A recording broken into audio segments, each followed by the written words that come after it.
So look, I recently learned about Trusteer, which I'm told is essentially in-app code protection to ensure that the structure of your application hasn't been altered in any way. Yeah. Is that basically it? How does this work?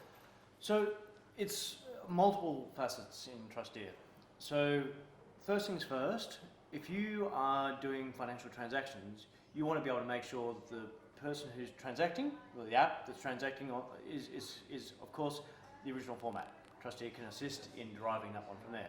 It also allows you to have secure communication from the app to the actual host to be able to make sure the communication is secure and effective. Okay. Okay.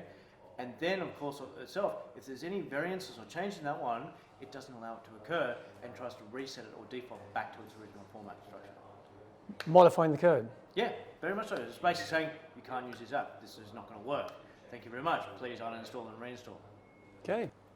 How is running code able to modify itself, or is it simply restricting itself from being used? Is it restricting the app from being used and then alerting the user to it, or how does this work? So the biggest problem nowadays is that you create an app, you release it onto the Apple Marketplace, or you release it on Android, or whatever it may be from there, and people can download that SDK and potentially modify it. Yep. Okay, and then they can use it the way they want to use it, how they want to use it. They might modify the code, they might modify how the transmission mechanisms are done.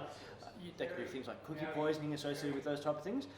What Trusteer does is it basically turns around and goes, does this code match the original format structure from the provider? So therefore, what happens is when you actually open up that device, it goes, this is the format structure of this. This is how it was meant to be done. Here's my app communication. So it goes to the Trusteer server, verifies that there's no modification to the app code itself.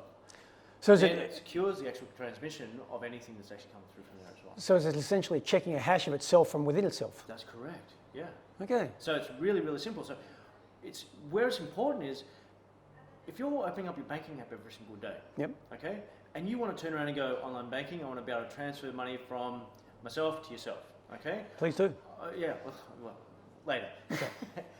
But when we do that, okay, you want to have a surety that the banking app hasn't been modified. Yep. It's been downloaded from a secure source. Yep. The transmission of that transaction is secure as well, because that's giving you a surety that the bank is actually doing the right thing for you. And that's what Trusteer can actually assist with.